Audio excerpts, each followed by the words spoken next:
UPSC हर बार एक official notice जारी करती है कि भैया जब आप एनडीए और सीडीएस के एग्जाम देने जा रहे हो तो कुछ कॉमन मिस्टेक है जिसकी वजह से हर बार कुछ बच्चों का एग्जाम क्लियर नहीं होता है।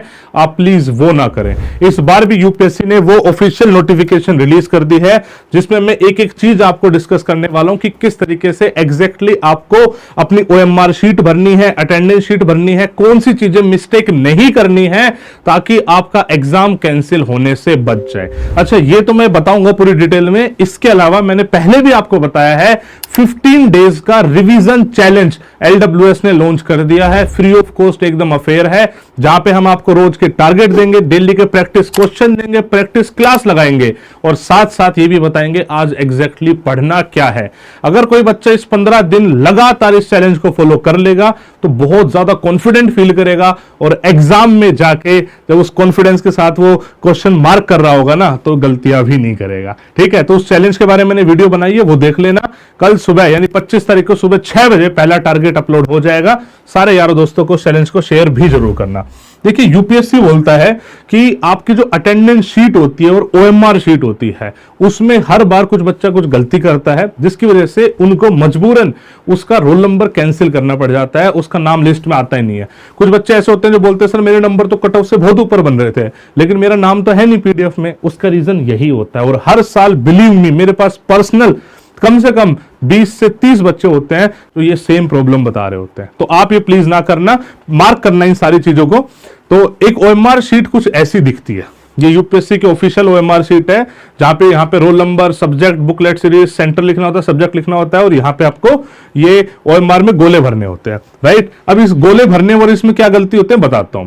जैसे जो आपको शीट दी जाती है उसमें भैया सपोज करो आपका बुकलेट वो मिला है ए, तो आपको ए लिख के और वही एग्जैक्टली गोला भरना है। अगर वो चेंज हो गया बाई चांस किसी वजह से, आप बाद में फ्लूइड लगा लो, कुछ लगा लो, वो भैया नहीं होता है, मशीन रीड नहीं करती है, तो आपको उस चीज को ठीक रखना है। दूसरा आता है बच्चे, किसी भी केस में रोल नंबर आप जो ऊपर भर रहे हो वही एग्जैक्टली सेम आइटम आपको ब्लैक बॉल पॉइंट पेन से गोले करने हैं। उसमें थोड़ी सी मिस्टेक आपका पेपर वो रोल नंबर रीड नहीं करेगी। मशीन है ना, वो मशीन क्या करती है, तो साइड में एनकोडर लगे होते हैं ना, इसको रीड करती है। कुछ बच्चे पता है गलती क्या कर देते हैं, इस खाली बैठे बैठे इस एनकोडर पे कुछ तो लिख देंगे और कुछ डिजाइन बना देंगे।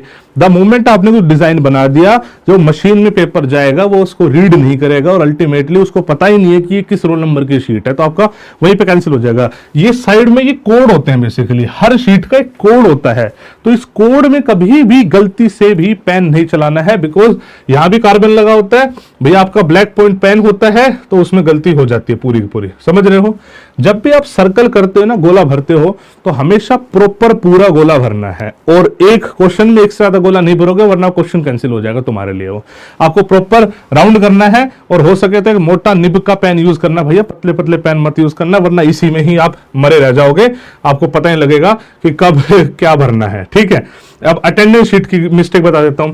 अटेंडेंस शीट में अगर आपका बाई चांस साइन नहीं हुआ तो मान लिया जाता है कि भैया आप अब्सेंट रहे हो उससे। ठीक है, तो आपका साइन होना कंपलसरी है, सही जगह पे साइन होना कंपलसरी है। चेक कर लो कि आपका फोटो सही है नहीं है, नाम सही है नहीं है, और वहां पे आपके साइन एकदम करेक्ट होने चाहिए। जो आपके साइन उसमें एडमिट कार्ड में आए ना वही वाले साइन आपके वहां होने चाहिए। हमने थोड़ा बहुत ऊपर नीचे हो सकता है बट एग्जैक्टली वैसे रखोगे तो बेटर रहेगा।